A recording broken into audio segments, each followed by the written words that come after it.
നമസ്കാരം എല്ലാ പ്രേക്ഷകർക്കും പെരിന്തൽമണ്ണ ഓൺലൈൻ്റെ വിഷുദിനാശംസകൾ. ഇന്ന് നമ്മോടൊപ്പമുള്ളത് പെരിന്തൽമണ്ണയുടെ സ്വന്തം വയലിനിസ്റ്റ് കൂടിയായ ശ്രീ മുഹമ്മദ് അലിക്കയാണ്. മുഹമ്മദ് അലിക്കയുമായി ഇന്ന് നമ്മൾ ഈ വിഷുദിനത്തിൽ ഒത്തുചേരുകയാണ്. മുഹമ്മദ് അലിക്ക, എന്തൊക്കെയുണ്ട് വിശേഷങ്ങൾ? വിഷുവിൻ്റെ സന്തോഷം, സുഖം. ഇത്തരം മേഖലയിലേക്ക് വരാനുണ്ടായ ഒരു കാരണം? ചെറുപ്പം മുതലേ കലാഫീൽഡുമായിട്ട് വളരെ ഇഷ്ടമായിരുന്നു.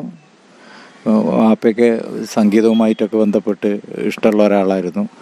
അന്നത്തെ കാലത്ത് റേഡിയോ ഒക്കെ വരുന്ന കാലത്ത്, അല്ലെങ്കിൽ ഗ്രാംഫോണൊക്കെ വരുന്ന കാലത്ത് എൻ്റെ വീട്ടിൽ ആണ് ഗ്രാംഫോണൊക്കെ ആദ്യം ഈ പ്രദേശത്ത് വന്നിട്ടുള്ളത്. അപ്പോൾ അന്ന് മുതലേ പാട്ടുകളൊക്കെ വളരെ ഇഷ്ടമായിരുന്നു. പിന്നീട് വയലിന് കണ്ടപ്പോൾ വയലിനോട് വലിയ താല്പര്യം തോന്നി.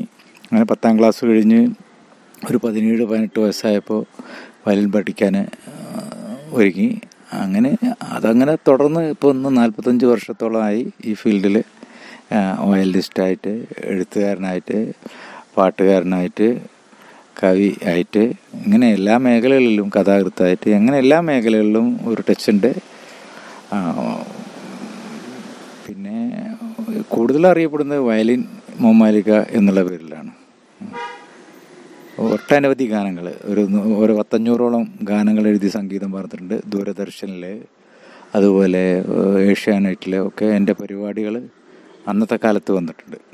അന്നത്തെ കാലത്ത് എന്ന് പറഞ്ഞാൽ ഒരു 10-15 കൊല്ലം മുമ്പ് നമ്മൾ ഈ പാട്ടുകളൊക്കെ വിഷ്വലൈസ് ചെയ്യുന്ന ഒരു കാലഘട്ടമൊന്നും അന്ന് ഉണ്ടായിരുന്നില്ല. അന്ന് തന്നെ ഞാൻ പാട്ടുകൾ വിഷ്വലൈസ് ചെയ്തിട്ട് പ്രോഗ്രാംസ് അവതരിപ്പിച്ചിരുന്നു. പിന്നീടാണ് ചാകര പോലെ പാട്ടുകൾ വന്നത്. ഇങ്ങനെ നാടകത്തിലാണെങ്കിൽ നാടകത്തിലും, സിനിമയിലാണെങ്കിൽ സിനിമയിലും ഒക്കെ എൻ്റേതായ ഒരു ടച്ചുണ്ട്. എത്രയോ നാടകങ്ങൾ അഭിനയിച്ചിട്ടുണ്ട്. അതിലുപരി പിന്നെ എത്രയോ ഒരു 3-4-5 സിനിമകളിൽ ചെറിയ ചെറിയ റോളുകൾ എടുത്തിട്ടുണ്ട്. ഇങ്ങനെ ജീവിതം തന്നെ കലയ്ക്ക് വേണ്ടി സമർപ്പിച്ചു എന്ന് വേണമെങ്കിൽ പറയാം. പഠനകാലത്തൊക്കെ ഇത്തരം മേഖലയിലേക്ക് കടന്നു വരാനുണ്ടായ അന്നത്തെ എന്തെങ്കിലും വ്യത്യസ്തമായ ഓർമ്മകൾ എന്തെങ്കിലും പങ്കുവെക്കാൻ സാധിക്കും? പഠനകാലത്ത് എന്ന് പറഞ്ഞു കഴിഞ്ഞാൽ ഞാൻ 13-ാമത്തെ വയസ്സിൽ ആദ്യമായി നാടകത്തിൽ അഭിനയിച്ചു. അതും സ്ത്രീവേഷമായിട്ട്. അന്ന് തന്നെ പലരും നല്ല ഒരു കലാകാരൻ എന്നിൽ ഒളിച്ചിരിക്കുന്നുണ്ട് എന്നുള്ള രീതിയിൽ എന്നെ പ്രശംസിച്ചു. പിൽക്കാലത്ത് 8ാം ക്ലാസ്സിൽ 9ാം ക്ലാസ്സിലൊക്കെ പഠിക്കുന്ന കാലത്ത് സ്കൂളിൽ വെച്ച് നാടകങ്ങളുണ്ടായി. ആ കാലഘട്ടങ്ങളിലൊക്കെ ഏറ്റവും നല്ല നടനായിട്ട് എന്നെ തിരഞ്ഞെടുത്തു. പിന്നീട് അതിനുശേഷം പിന്നെ നിലമ്പൂർ ആയിഷാത്ത എന്നെ കണ്ടെത്തി. എന്നെ ഒരു സിനിമയിലേക്ക് ക്ഷണിച്ചു. അങ്ങനെ മൈലാഞ്ചി എന്നുള്ള സിനിമയിൽ ഞാൻ ആദ്യമായി 86 കാലഘട്ടങ്ങളിൽ അഭിനയിച്ചു. അന്ന് ഇങ്ങനെ നിരവധി അനുഭവങ്ങളുണ്ട്. ഇപ്പോൾ സന്ദർഭമായി ഓർമ്മ വരുന്ന ഓരോ കാര്യങ്ങൾ പറയണമെന്ന് മാത്രം. ജീവിതം അതിനുവേണ്ടി ഒഴിഞ്ഞു വെച്ചൊരു മനുഷ്യനാണ്. വയലിനുമായി ബന്ധപ്പെട്ട ഒരു ആരും ചെയ്യാത്തൊരു പ്രത്യേകമായ ഒരു പ്രോഗ്രാം മുഹമ്മദ് അലിക്ക ചെയ്യേണ്ടതെന്ന് കേട്ടിട്ടുണ്ട്. അതൊന്ന് നമുക്ക് ട്രൈ ചെയ്ത് നോക്കിയാൽ. വയലിന് കൊണ്ട് സംഗീതം മാത്രമല്ല, വയലിൻ കൊണ്ട് മിമിക്രി രൂപേണ തന്നെ ഒരു പരിപാടി അവതരിപ്പിക്കാമെന്ന് ഞാൻ കണ്ടുപിടിച്ചിട്ടുണ്ട്. ഒരു 10-30 കൊല്ലം മുമ്പ് കണ്ടുപിടിച്ചാണ് അത്. അന്നത്തെ കാലഘട്ടത്തിൽ പത്രമാധ്യമങ്ങളൊക്കെ റൈറ്റപ്പ് ചെയ്തിരുന്നു. ഇന്ന് ഇപ്പോൾ നമ്മളെ കോമഡി ഉത്സവത്തിൽ അത് സെലക്ഷൻ ആയിട്ടുണ്ട്. കോമഡി ഉത്സവത്തിലേക്ക് സെലക്ഷൻ കിട്ടിയ ഇക്കയുടെ ചെറിയ ഒരു ഐറ്റത്തിൻ്റെ ഒരു ഭാഗം നമുക്ക് വേണ്ടി മുഹമ്മദ് അലിക്ക അവതരിപ്പിക്കുന്നതാണ്. പക്ഷി മൃഗാദികളുടെ ഒരു ശബ്ദമാവട്ടെ, കാലത്ത് പക്ഷികളുടെ ശബ്ദം കേട്ടുകൊണ്ടിരുന്ന ഒരവസ്ഥയാണ്.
ഇന്ന് പുതിയൊരു വർഷത്തിന് തുടക്കം കുറിക്കുന്ന വിഷു ദിനമാണ്. എല്ലാ പ്രേക്ഷകർക്കും എൻ്റെ ഹൃദയം തുറന്ന വിഷു ആശംസകൾ. നന്ദി, നമസ്കാരം. ഈ തിരക്കിട്ട സമയത്തും നമ്മോടൊപ്പം ഇച്ചിരി നേരമെങ്കിലും ഇരുന്ന മുഹമ്മദ് അലിക്കും എല്ലാ പ്രേക്ഷകർക്കും പെരിന്തൽമണ്ണ ഓൺലൈനിൻ്റെ വിഷുദിനാശംസകൾ.